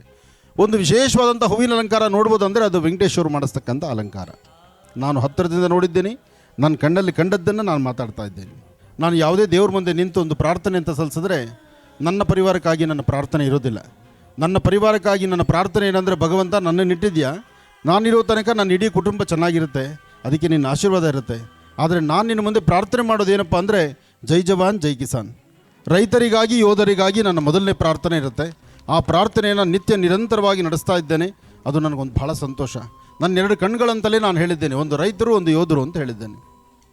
ಹಾಗಾಗಿ ಯೋಧರನ್ನು ನೆನೆಸುವಂಥ ಇವತ್ತಿನ ಈ ಅದ್ಭುತವಾದ ಕಾರ್ಯಕ್ರಮ, ಈ ಕಾರ್ಯಕ್ರಮ ನಿಜಕ್ಕೂ ನನಗೆ ಬಹಳ ಸಂತೋಷ ತಂದಿರತಕ್ಕಂಥದ್ದು. ಹಾಗಾಗಿ ಈ ಕಾರ್ಯಕ್ರಮನ ಆಯೋಜನೆ ಮಾಡಿರ್ತಕ್ಕಂಥ ಎಲ್ಲ ನನ್ನ ಅಣ್ಣ ತಮ್ಮಂದಿರಿಗೂ ಸಹಿತ ನಾನು ಧನ್ಯವಾದಗಳು ಹೇಳ್ತೇನೆ. ನನಗೆ ಈ ವೇದಿಕೆಗೆ ಬರಲಿಕ್ಕೆ ಒಂದು ಸಂತೋಷಪಟ್ಟೆ. ಬಂದಾದ ಮೇಲೆ ನಿಜಕ್ಕೂ ನನ್ನ ಕಣ್ಣು ತುಂಬಿಕೊಳ್ತು. ನನಗೆ ಯೋಗ್ಯತೆ ಇಲ್ವಲ್ಲ ನಮ್ಮ ಅಪ್ಪನಿಗೆ ಷಷ್ಠಪೂರ್ತಿ ಶಾಂತಿ ಮಾಡೋದಕ್ಕೆ ಅಂತ. ಯಾಕೆಂದರೆ ಇದು ಸಾಮಾನ್ಯವಾದ ಕೆಲಸ ಅಲ್ಲ. ಈ ವಯಸ್ಸಲ್ಲಿ ದಂಪತಿಗಳನ್ನು ಒಂದು ವೇದಿಕೆಯಲ್ಲಿ ಕೂಡಿಸಿ, ಅಪ್ಪ ಅಮ್ಮನ ಕೂಡಿಸಿ ಅವ್ರಿಗೊಂದು ವೇದಿಕೆಯಲ್ಲಿ ಒಂದು ಆಶೀರ್ವಾದ ಮಾಡಿಸಿ ಒಂದು ಶಾಂತಿ ಮಾಡಿಸುವಂಥದ್ದು ಅವರ ಯಶಸ್ಸಿಗೋಸ್ಕರ, ಅವರ ಆರೋಗ್ಯಕ್ಕೋಸ್ಕರ. ಈಗ ಬೇಕು ಅವ್ರಿಗೆ ಆರೋಗ್ಯ, ಹಾಗೆ ಅವರ ದಾಂಪತ್ಯ ಇವಾಗ ಚೆನ್ನಾಗಿರಬೇಕು. ವಯಸ್ಸಲ್ಲಿದ್ದಾಗ ಚೆನ್ನಾಗಿರ್ತಕ್ಕಂಥ ದಾಂಪತ್ಯವಲ್ಲ ಅದು. ಆಗಿನ ದಾಂಪತ್ಯ ಒಬ್ಬರ ಮೇಲೊಬ್ಬರು ಮೋಹದಲ್ಲಿರ್ತಾರೆ, ಆಕರ್ಷಣೆ ಇರ್ತಾರೆ, ಅಥವಾ ಮತ್ಯಾವುದೋ ಒಂದು ಆಸೆ ಆಕಾಂಕ್ಷೆಗಳಿರುತ್ತೆ, ಅಥವಾ ಇರ್ತಕ್ಕಂಥದ್ದನ್ನು ಕೂಡಿಟ್ಟಿರ್ತಕ್ಕಂಥದ್ದು ಹೇಗೆ ವಿಲೇವಾರಿ ಮಾಡಬೇಕು ಎಂಬತಕ್ಕಂಥದ್ದು ಆ ವಯಸ್ಸಲ್ಲಿರುತ್ತೆ. ಆದರೆ ನಿಜಕ್ಕೂ ವಯಸ್ಸಲ್ಲಿ ದಾಂಪತ್ಯದ ನೆಮ್ಮದಿ ಕಾಣಬೇಕು, ಒಬ್ಬರನ್ನೊಬ್ಬರು ಅರ್ಥ ಮಾಡ್ಕೊಂಡು ಬದುಕಬೇಕು ಅಂದರೆ ಈ ತಂದೆ ತಾಯಿದನ್ನು ನೋಡಿ ಕಲಿತ್ಕೋಬೇಕು. 10 ನಿಮಿಷ ಬಿಟ್ಟಿರಲಿ ಅವ್ರ ಹೆಂಡ್ತಿ ನೋಡೋಣ. ಅವರು ವಯಸ್ಸಲ್ಲಿರ್ತಕ್ಕಂಥವ್ರು ಇಲ್ಲಿ ತೋರಿಸಲ್ಲಿ ಓಡೋಗ್ತಾ ಇರ್ತಾರೆ. ವಯಸ್ಸಾದ ಮೇಲೆ ಒಬ್ರಿಗೊಬ್ರು ಗಂಡ 10 ನಿಮಿಷ, ಸಂಜೆ 6 ಗಂಟೆ ಆಯಿತು, ಅಯ್ಯೋ ನನ್ನ ಗಂಡ ಇನ್ನೂ 6 ಗಂಟೆ ಆಯಿತು ಮನೆಗೆ ಬರಲಿಲ್ವಲ್ಲ, ಸರಿಯಾಗಿ ಕಣ್ಣು ಕಾಣಲ್ಲ, ಕಿವಿ ಕೇಳಿಸಲ್ಲ, ಎಲ್ಲೆಡು ಬಿದ್ದು ಬಿಡ್ತಾನೋ ನನ್ನ ಗಂಡ, ಈ ಬಾಧೆ ಒದ್ದಾಡ್ತಾರೆ. ಹೆಂಡತಿ ಒಂದು ದಿವಸ ತವ್ರ ಮನೆಗೋ ಮಕ್ಕಳ ಮನೆಗೋ, ಮಗ ಸೊಸೆ ಇದ್ದಾರೆ, ಸೊಸೆ ಇವತ್ತು ನನ್ನ ಬೈ ದೂರ ಹಾಕ್ಬಿಡ್ಲು, ಆ ಸೊಸೆ ಬೇರೆ ಆದ್ಲು, ಒಂದು ದಿವಸ ಹೋಗಿ ನೋಡ್ಕೊಂಬ, ಬೇಡ ಕಣೆ ಹೋಗಬೇಡ, ನೀನು ಹೋಗಬೇಡ, ನೀನು ಹೋದರೆ ನಾನು ಹಿಟ್ ಮಾಡಕ್ಕೆ ಹೋರ್ಯಾರಪ್ಪ, ಈ ನೋವು ಅನುಭವಿಸ್ತಾರೆ. ಇವತ್ತೆಷ್ಟೋ ತಂದೆ ತಾಯಂದರು, ನೀವು ನಂಬ್ತಿರೋ ಬಿಡ್ತಿರೋ, ನನ್ನ ಮುಂದೆ ಅಳುವಂಥವರೆಲ್ಲ ಬರೀ ಇಂಥವ್ರೇ. ನನ್ನ ಕಾರ್ಯಕ್ರಮದಲ್ಲಿ ಬೆಳಗ್ಗೆದ್ದರೆ ನಾನು ಕಾರ್ಯಕ್ರಮದಲ್ಲಿ ಬರೀ ನೀವು ಒಂದು ಮುಖ ಮಾತ್ರ ನೋಡ್ತಾ ಇದ್ದೀರಿ. 8 ರಿಂದ 9 ನಮ್ಮ ಕಾರ್ಯಕ್ರಮ ಮುಗಿದ ಮೇಲೆ ನನಗೆ ಕರೆ ಮಾಡ್ತಕ್ಕಂಥವ್ರು, ಮಾತಾಡ್ತಕ್ಕಂಥವ್ರು, ನನ್ನ ಆಶ್ರಮಕ್ಕೆ ಬರ್ತಕ್ಕಂಥವ್ರು, ಆ ತಂದೆ ತಾಯಂದರು ವಯಸ್ಸಾಗಿರ್ತಕ್ಕಂಥವ್ರು ಬಂದು ಗೊಳೋ ಅಂತ ಹೇಳ್ತಾರೆ, ನಾನು ಹಾಗೆ ಸಾಕಿದೆ, ಹೀಗೆ ಸಾಕಿದೆ, ನನ್ನ ಮಕ್ಕಳನ್ನು ಅಂಗೈಯಲ್ಲಿ ಸಾಕಿದೆ, ಎಷ್ಟೋ ದಿವಸ ನಾನು ಉಪವಾಸ ಬಿದ್ದಿದ್ದೆ, ರಾತ್ರಿ ಪುಟವಾದ ಮೇಲೆ ಮಲ್ಕೊಂಡು ನನ್ನ ಮಗನಿಗೋಸ್ಕರ ಬೇಕಾದಂಥ ಬಟ್ಟೆ ಅದನ್ನು ತರಬೇಕು ಅಂತ, ಅವನು ಶಾಲೆಗೆ ಹೋಗ್ಬೇಕಾದ್ರೆ ಒಳ್ಳೆ ಶೂ ಬೇಕು ಅಂತ ನಾನು 3 ದಿವಸದ ಕೂಲಿ ಒಂದು ಸತಿ ಯೋಚನೆ ಮಾಡಿ ಆ ಶೂ ತಂದು ಕೊಟ್ಟಿದ್ದೆ. ಆದರೆ ಇವತ್ತು ನನ್ನ ಮಗ ನನಗೆ ಔಷಧಿನೂ ಕೊಡಿಸಲ್ಲ, ನನಗೆ ಶುಗರ್ ರೋಗ ಇದೆ, ಕಾಲು ಹುಣ್ಣಾಗಿದೆ, ಒಂದು ಒಳ್ಳೆ ಚಪ್ಪಲಿ ನನ್ನ ಹತ್ರ ಇಲ್ಲ, ನನ್ನ ಮಗ ಸೊಸೆ ನಾನು ಕೇಳೋಕ್ಕಾಗ್ತಾ ಇಲ್ಲ. ನನಗೆ 2 ಹೆಣ್ಮಕ್ಳನ್ನೂ ಮದುವೆ ಮಾಡಿಕೊಟ್ಬಿಟ್ಟಿದ್ದೀನಿ, ಹಾಗಂತ ಅಳಿಯನ ಮನೆಗೆ ಹೋಗ್ಲಿಕ್ಕೆ ಆಗೋದಿಲ್ಲ. 1-2 ಸಮಸ್ಯೆಗಳು. ದೇಹದಲ್ಲಿ ಶಕ್ತಿ ಇರುವಾಗ ನನಗೆ ಅಂತ ಏನೂ ಮಾಡ್ಕೊಳ್ಳೋದಿಲ್ಲ. ದೇಹದಲ್ಲಿ ಶಕ್ತಿ ಇರುವಾಗ ಕೂಡಿರ್ತಕ್ಕಂಥದ್ದು ಸಂಪಾದನೆ ಮಾಡ್ಕೊಳ್ಳೋದೆಲ್ಲನೂ ಮಕ್ಕಳು. 90 ವರ್ಷದ ಅಜ್ಜಿಯಾಗಿ ಆ ಅಜ್ಜಿಗೆ ಇರ್ತಕ್ಕಂಥ ಮಗ ಬರೋದು 10 ನಿಮಿಷ ಲೇಟ್ ಆದರೆ ಬಾಗಿಲ ಹತ್ರ 50 ಸತಿ ನೋಡೋದು, ಅಯ್ಯೋ ನನ್ನ ಮಗ ಬರಲಿಲ್ಲ. ಆ ಮಗ ಯೋಚನೆ ಮಾಡಬೇಕು, ಆ ಮುಗ್ಧ ಜೀವ ಎಷ್ಟು ನೋವು ತಿಂತಾ ಇದೆ, ಅದನ್ನು ಹೇಗೆ ಸುಧಾರಿಸ್ಬೇಕು ಅಂತ ಒಂದು ದಿವಸಕ್ಕೂ ಯೋಚನೆ ಮಾಡಲ್ಲ. ತಂದೆ ತಾಯಂದ್ರ ಬಾಧೆ ಇದೆಯಲ್ಲ, ಹೇಳಲಿಕ್ಕೆ ಅಸಾಧ್ಯ. ಒಳಗಡೆ ನೋವು ಪಡ್ತಾರೆ. ಯಾರಾದರೂ ಮಕ್ಕಳು ಯಾತ್ರೆ ಕರ್ಕೊಂಡು ಅವ್ರ ಅಪ್ಪ ಅಮ್ಮನ ಯಾತ್ರೆ ಕರ್ಕೊಂಡು ಹೋದರೆ, ನನ್ನ ಮಗ ನಾನು ಕರ್ಕೊಂಡು ಹೋಗ್ಲಿಲ್ವಲ್ಲಪ್ಪ, ನನ್ನ ಮಗಳು ನಾನು ಕರ್ಕೊಂಡು ಹೋಗ್ಲಿಲ್ವಲ್ಲಪ್ಪ, ಆ ನೋವು ತುಂಬ ಪಡ್ತಾರೆ. ನೀವು ಜೀವನದಲ್ಲಿ ಏನು ಸಂಪಾದನೆ ಮಾಡಿ ಏನೆಲ್ಲ ಕೂಡ ಹಾಕಿ ಪ್ರಯೋಜನ ಇಲ್ಲ. ನಿಮ್ಮ ಅಪ್ಪ ಅಮ್ಮನ ಕರ್ಕೊಂಡು ಒಂದು ದೇವಸ್ಥಾನಕ್ಕೆ ಹೋಗಿ ಲೈನಲ್ಲಿದ್ದರೂ ಪರವಾಗಿಲ್ಲ, ನಿಮ್ಮ ರೆಕಮೆಂಡೇಷನ್ ಇಲ್ದಿದ್ರೂ ಪರವಾಗಿಲ್ಲ, ಸರತಿ ಸಾಲಲ್ಲಿ ನಿಲ್ಲಿಸಿ ಒಂದ್ಸತಿ ದೇವ್ರ ಮುಂದೆ ನಮ್ಮ ಅಪ್ಪ ಅಮ್ಮ ಚೆನ್ನಾಗಿರೋ ಥರ ಅನುಗ್ರಹ ಮಾಡಪ್ಪ ಅಂತ ನೀವು ಆ ದೇವ್ರನ್ನ ಕೇಳಿಬಿಟ್ರೆ ಸಾಕು. ಒಂದು ಸತಿ ಅಪ್ಪ ಅಮ್ಮನ ಜೊತೆ ಮಾಡಿ ನೀವು ಕರ್ಕೊಂಡು ಹೊರಟ್ರೆ, ದೇವರು ಗರ್ಭಗುಡಿಯಲ್ಲೆಲ್ಲ ನಿಮ್ಮ ಪಕ್ಕದಲ್ಲೇ ಇದ್ದಾನೆ. ನಿಮ್ಮ ಜನ್ಮ ಕೊಟ್ಟರೆ ನಿಮ್ಮ ಅಪ್ಪ ಅಮ್ಮ, ಅವರೇ ದೇವರು. ಅಂತಹ ದೇವರುಗಳಿಗೆ ಇವತ್ತಿನ ದಿವಸ ಅಕ್ಷಾ ಕ್ರಿಯೇಷನ್ಸು ಶಿವು ಹಾಗೂ ಅವರ ಜೊತೆ ಇರ್ತಕ್ಕಂಥ ಅವರ ಸಂಗಡಿಗರು ಲಕ್ಷ್ಮಣ್ಣು ಎಂಥ ಅದ್ಭುತವಾದ ಕೆಲಸ ಮಾಡಿದ್ದೀರಿ. ಎಷ್ಟೋ ಜನ ಮನೆಗಳಲ್ಲಿ ತಂದೆ ತಾಯಿನ ನೋಡಿದಿರ ಮೂಲೆ ಗುಂಪು ಮಾಡಿದ್ದಾರೆ. ಅಂತಹ ವಯಸ್ಸಾಗಿರ್ತಕ್ಕಂಥ ತಂದೆ ತಾಯಿನ ಇಂಥ ಒಂದು ವೇದಿಕೆ ಕರ್ಕೊಂಬಂದು ಲಕ್ಷಣವಾಗಿ ಅವ್ರಿಗೆ ಇನ್ನೂ ಶಾಸ್ತ್ರಬದ್ಧವಾದಂಥ ರೀತಿ ಅವರ ಆರೋಗ್ಯ ಸರಿ ಹೋಗ್ಲಿಕ್ಕೋಸ್ಕರ, ಅವ್ರ ಶಾಂತಿ ನೆಮ್ಮದಿಗೋಸ್ಕರ ಇಂಥದ್ದು ಇನ್ನೊಂದು ಕಾರ್ಯಕ್ರಮ ಮಾಡಿ ನಾನು ಪುನಃ ನಿಮ್ಮ ಕಾರ್ಯಕ್ರಮಕ್ಕೆ ಬರ್ತೇನೆ.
ಪುನೀತ್ ರಾಜ್ಕುಮಾರ್ ಅವರ ಹುಟ್ಟುಹಬ್ಬದ ಈ ಶುಭ ಸಂದರ್ಭದಲ್ಲಿ ಬಹಳ ಅದ್ಭುತವಾದಂತಹ ಕಾಯಕವನ್ನು ಮಾಡಿರ್ತಕ್ಕಂಥ ಈ ಅಕ್ಷಾ ಕ್ರಿಯೇಷನ್ಸ್ ರವರಿಗೆ ಶುಭವಾಗಲಿ, ಒಳ್ಳೆಯದಾಗಲಿ. ಮನುಷ್ಯ ಹುಟ್ಟಬೇಕು, ಹುಟ್ಟಿದ ಮೇಲೆ ಒಂದು ಸಾರ್ಥಕತೆ ಆಗಬೇಕು. ಆ ಸಾರ್ಥಕತೆಯ ಬದುಕು ಸಿಗಬೇಕಾದ್ರೆ ಜನ್ಮದಾತರ ಆಶೀರ್ವಾದ ಚೆನ್ನಾಗಿರಬೇಕು ಅಂತ ಹೇಳ್ತಾರೆ. ಅಲ್ಲೂ ತಂದೆ ತಾಯಿನೇ ಮುಖ್ಯ. ರಾಜ್ಕುಮಾರ್ ಪಾರ್ವತಮ್ಮರವರ ಗರ್ಭದಲ್ಲಿ ಹುಟ್ಟಿದ್ರಿಂದ ಪುನೀತ್ ರಾಜ್ಕುಮಾರ್ಗೆ ಇಂತಹದ್ದೊಂದು ಸ್ಥಾನಮಾನ ಸಿಕ್ತು ಅಂದರೆ ಅದು ತಪ್ಪಲ್ಲ ಅಲ್ವಾ? ಜಗದ ಪಿತರ ಮುಂದೆ ಪಾರ್ವತಿ ಪರಮೇಶ್ವರು. ಯಾವೊಬ್ಬ ವ್ಯಕ್ತಿ ತಾನು ಅಭಿವೃದ್ಧಿ ಆಗಬೇಕಾದ್ರೆ ಅದಕ್ಕೆ ತಂದೆ ತಾಯಿನೇ ಕಾರಣ. ಯಾರು ತಂದೆ ತಾಯಿನ ಮರೀತಾರೆ ಅವ್ರು ಯಾವತ್ತೂ ಸಮಾಜಕ್ಕೆ ಕಣ್ಮಣಿ ಆಗೋದಿಲ್ಲ. ಹಾಗೆ ಪುನೀತ್ ರಾಜ್ಕುಮಾರ್ ಸಹಿತ ತನ್ನ ತಂದೆ ತಾಯಿನ ಅತಿ ಹೆಚ್ಚು ಹೃದಯದಲ್ಲಿಟ್ಟು ನೋಡಿದ್ರಿಂದ ಇವತ್ತು ಈ ಹೃದಯಕ್ಕೆ ಇಡೀ ಕರ್ನಾಟಕ ರಾಜ್ಯವೇ ಸಲಾಮುಡಿತಾ ಇದೆ. ಒಳ್ಳೆಯದಾಗಲಿ, ಶುಭವಾಗಲಿ.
ತಾಯಿ ಕನ್ನಡಾಂಬೆಯನ್ನು ನನ್ನ ಹೃದಯ ಮಂದಿರದಲ್ಲಿ ನಾನು ಪ್ರಾರ್ಥನೆ ಮಾಡಿ ಕನ್ನಡದ ನುಡಿ, ಕನ್ನಡದ ನಡೆ, ನಮ್ಮ ರಾಜ್ಯವಂದಿರ ರಾಜ್ಯ ಹೊರ ರಾಜ್ಯ ದೇಶ ವಿದೇಶಗಳಲ್ಲೂ ಸಹಿತ ಈ ಕನ್ನಡದ ಕಂಪನ್ನು ಪಸರಿಸ್ತಿರ್ತಕ್ಕಂತಹ ಇವತ್ತಿನ ಈ ಕಾರ್ಯಕ್ರಮ ಸಹಿತ ಬಹಳ ಅದ್ಧೂರಿಯುತವಾಗಿದೆ. ಸಾಹಿತಿಗಳು ಅಂದರೆ ನಾನು ಅಂದ್ಕೊಂಡಿದ್ದೆ, ಇಲ್ಲಿ ಅವರ ಹೆಸರು ನೋಡಿ ಸಾಹಿತಿಗಳು ಅಂದುಕೊಂಡಾಗ ಬಹುಶಃ ಕಡಿಮೆ ಅಂದರೂ ಒಂದು 20 ನಿಮಿಷ ಏನಾದರೂ ಮಾತಾಡಬೇಕು. ಅವರು ಒಂದು 20 ನಿಮಿಷದ ಮಾತಲ್ಲಿ ಬಹಳ ಅದ್ಧೂರಿಯುತವಾದಂಥ ಮಾತಾಗಿರುತ್ತೆ.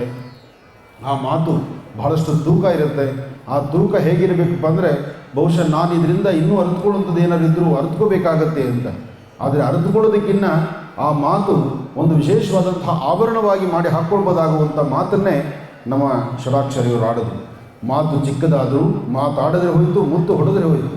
ಹಾಗೆ ಅಂತಹ ಅದ್ಭುತವಾದಂಥ ಮಾತುಗಳನ್ನು ಚಿಕ್ಕದಾದಂಥ ಸಾಲಲ್ಲಿ ಹೃದಯ ಮುಟ್ಟುವಂಥ ಮಾತುಗಳನ್ನೇ ಮಾತಾಡಿದ್ದಾರೆ. ಭಾಳ ಸಂತೋಷ. ಇನ್ನು ಇವತ್ತಿನ ನಮ್ಮ ಪ್ರಭಾಕರ್ ಅವರು ಗೋಪಾಲನ್ ಮಾಲ್ ಎಂಟರ್ಪ್ರೈಸಸ್ನ ಪ್ರಭಾಕರ್ ಅವರು ಸಹಿತ ಈ ಕಾರ್ಯಕ್ರಮದಲ್ಲಿ ಸಾಕಷ್ಟು ಹೊತ್ತು ನಮ್ಮ ಜೊತೆಲೇ ಇದ್ದರು. ಇನ್ನು ಸೋಮಶೇಖರ್ ಅವರ ಮಾತಂತೂ ನನ್ನ ಕಾರ್ಯಕ್ರಮಗಳಲ್ಲಿ ಸಾಕಷ್ಟು ಕಡೆ, ನನ್ನ ಕಾರ್ಯಕ್ರಮ ಜೀ ಕನ್ನಡದಲ್ಲೂ ನೋಡಿದ್ದೇನೆ, ಹಾಗೆ ಎಲ್ಲ ವೇದಿಕೆಗಳಲ್ಲೂ ನೋಡಿದ್ದೇನೆ. ಅವರು ಆಡುವ ಒಂದೊಂದು ಮಾತು ಬಹಳ ಅರ್ಥಗರ್ಭಿತವಾಗಿರ್ತಕ್ಕಂಥದ್ದು. ಒಟ್ಟಾರೆ ಹೇಳಬೇಕಂದ್ರೆ ಸಾಕಷ್ಟು ಮುತ್ತು ರತ್ನಗಳನ್ನು ಹೊತ್ತು ನಿಂತಿರ್ತಕ್ಕಂಥ ಈ ಕನ್ನಡಾಂಬೆ, ತಾಯಿ ಗರ್ಭದಲ್ಲಿ ಹುಟ್ಟಿದಂತಹ ಒಂದೊಂದು ರತ್ನಗಳು ಸಹಿತ ಅಷ್ಟು ಅದ್ಧೂರಿತವಾಗಿರ್ತಕ್ಕಂಥದ್ದು. ಹೆಣ್ಣು ಮಕ್ಕಳು ನೀವು ಧರಿಸುವಂತಹ ನವರತ್ನಕ್ಕೆ ಮಾತ್ರ ಬೆಲೆ ಅಲ್ಲ, ಇಲ್ಲಿರ್ತಕ್ಕಂಥ ವೇದಿಕೆ ಮೇಲಿರುವ ಮುತ್ತು ರತ್ನಗಳಲ್ಲಿ ಆಡುವ ಮಾತಲ್ಲೂ ಅಷ್ಟೇ ಬೆಲೆ ಇದೆ. ಹಾಗಾಗಿ ಎಲ್ಲರಿಗೂ ಸಹಿತ ಒಳ್ಳೆಯದಾಗಲಿ ಅಂತ ನಾನು ಮತ್ತೊಮ್ಮೆ ಭಗವಂತನ ಪ್ರಾರ್ಥನೆ ಮಾಡ್ತಾ, ಇವತ್ತಿನ ಈ ಕಾಯಕ ಮೆಚ್ಚುವಂತಹದ್ದು, ಎಲ್ಲರಿಗೂ ಒಳ್ಳೆಯದಾಗಲಿ. ಸಮಯನೂ ಸಾಕಷ್ಟು ಹೊತ್ತಾಗಿದೆ. ತಾಯಿ ಅನ್ನಪೂರ್ಣೇಶ್ವರಿ ಈಗಾಗಲೇ ಎಲ್ಲರಲ್ಲೂ ತಾಂಡವಾಡ್ತಿದ್ದಾಳೆ. ಕಡೆದಾಗಿ ನನಗೆ ಮೈಕ್ ಕೊಟ್ಟು, ಈ ಮೈಕಲ್ಲಿ ನಾನು ಏನು ಮಾತಾಡಲಿ, ಎಲ್ಲರಿಗೂ ಹೊಟ್ಟೆ ನೋಡ್ತಾ ಇದ್ದರೆ ಒಬ್ಬೊಬ್ಬರ ಮುಖದಲ್ಲೂ ಸಹಿತ ನಗುಮುಖದ ಜೊತೆಗೆ ಒಳಗಡೆ ತಾಯಿ ಅನ್ನಪೂರ್ಣೇಶ್ವರಿ ತಾಂಡವಾಡದಲ್ಲೂ ಸಹಿತ ಕಣ್ಣಲ್ಲಿ ತೋರಿಸ್ತಾ ಇದ್ದಾಳೆ. ಒಳ್ಳೆಯದಾಗಲಿ. ಶಿವಕುಮಾರ್, ನೀವು ಮಾಡುವ ಈ ಕಾಯಕ ಅದ್ಭುತವಾದಂಥದ್ದು. ಇಂತಹ ಕಾಯಕಗಳು ಇನ್ನಷ್ಟು ಚೆನ್ನಾಗಿ ನಡೀಲಿ, ಕನ್ನಡಾಂಬೆಯ ಸೇವೆ ಮಾಡುವಂಥದ್ದಾಗಲಿ. ನಿಮ್ಮೊಂದಿಗೆ ನೀವು ಎಳೆಯುವಂಥ ಈ ಕನ್ನಡದ ತೇರಿಗೆ ನಾವು ನಿಮ್ಮೊಂದಿಗಿದ್ದು ನಿಮ್ಮ ಜೊತೆ ಕೈ ಜೋಡಿಸುವಂಥ ಕಾಯಕವನ್ನು ನಾವು ಮಾಡ್ತೀವಿ. ಒಳ್ಳೆಯದಾಗಲಿ, ಶುಭವಾಗಲಿ. ಬೋಲೋ ಭಾರತ್ ಮಾತಾ ಕಿ. ತಾಯಿ ಭಾರತಾಂಬೆಯನ್ನು, ಕನ್ನಡಾಂಬೆಯನ್ನು ಮನಸ್ಸಲ್ಲಿ ನಾನು ಪ್ರಾರ್ಥನೆ ಮಾಡ್ತಾ ಮತ್ತೊಮ್ಮೆ ತಮ್ಮೆಲ್ಲರಿಗೂ ಒಳ್ಳೆಯದಾಗಲಿ ಅಂತ ಶುಭ ಕೋರ್ತಾ, ಒಳ್ಳೆಯದಾಗಲಿ, ಶುಭವಾಗಲಿ.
ಈ ಆಲಯಕ್ಕೆ ತನ್ನದೇ ಆದಂಥ ಇತಿಹಾಸ ಇದೆ.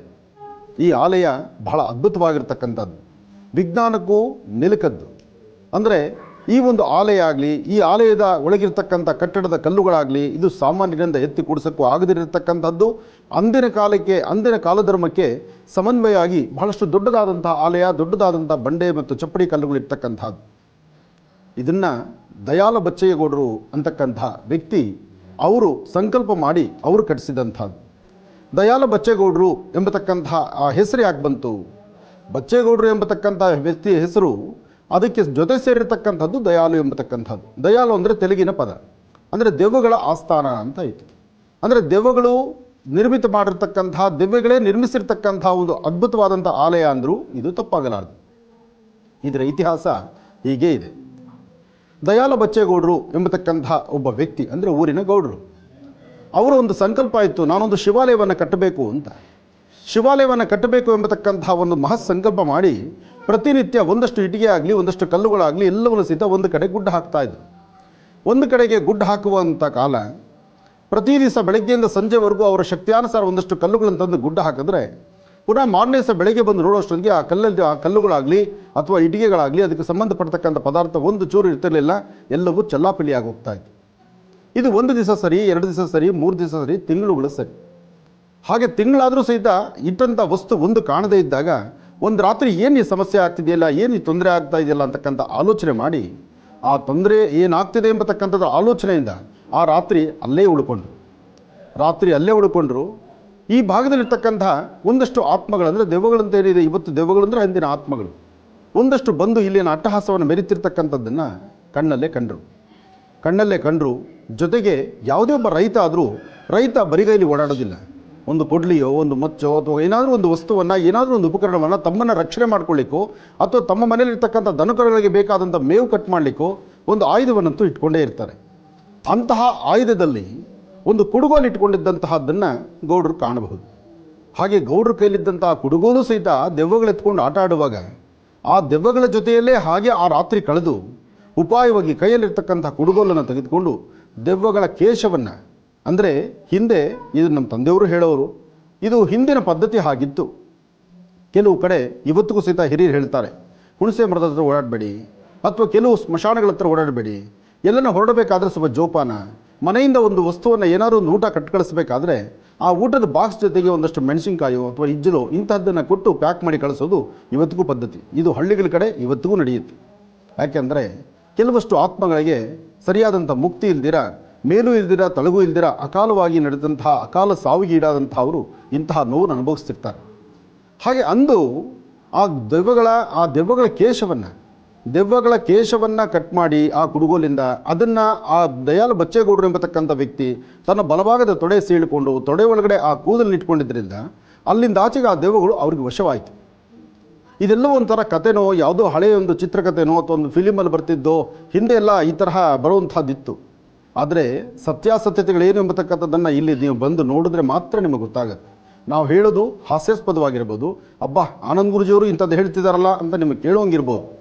ಆದರೆ ತಾವೇ ಸ್ವಂತ ಇಲ್ಲಿ ಬಂದು ಈ ಭವ್ಯವಾದಂಥ ಆಲಯವನ್ನು ಕಂಡು ಇಲ್ಲಿರ್ತಕ್ಕಂಥ ಸಾಂಬ ಸದಾಶಿವನ, ಅದರಲ್ಲೂ ಮೀನಾಕ್ಷಿ ಸುಂದರೇಶ್ವರನ ದರ್ಶನ ಮಾಡಿಕೊಂಡು ಮೀನಾಕ್ಷಿ ಸುಂದರೇಶ್ವರರ ಬಳಿ ಅಪರೂಪವಾದಂಥ ವಿಶೇಷವಾದಂಥ ಶಕ್ತಿ ಇದೆ, ಇಲ್ಲಿ ತಮ್ಮ ಬೇಡಿಕೆಗಳನ್ನು ಶೀಘ್ರವಾಗಿ ಕಾರ್ಯಸಿದ್ಧಿ ಪಡಿಸ್ಕೊಳ್ಬೋದು ಎಂಬತಕ್ಕಂಥದ್ದು ನಂಬಿಕೆ ತಾವು ಇಲ್ಲಿ ಬಂದು ನಿಂತಾಗ ಮಾತ್ರ ಗೊತ್ತಾಗುತ್ತೆ.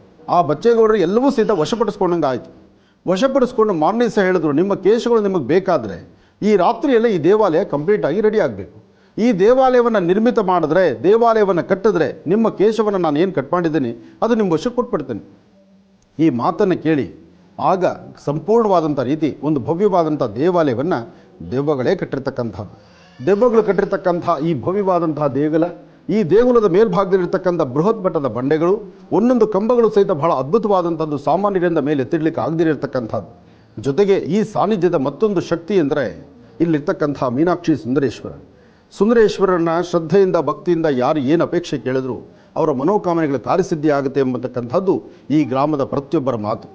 ಹಾಗಾಗಿ ಭಗವತ್ ಸಾನ್ನಿಧ್ಯಕ್ಕೆ ಬನ್ನಿ, ಭಗವಂತನ ದರ್ಶನ ಮಾಡ್ಕೊಳ್ಳಿ, ನಿಮ್ಮ ಮನೋಕಾಮನೆಗಳನ್ನು ಸಿದ್ಧಿಪಡಿಸ್ಕೊಳ್ಳಿ.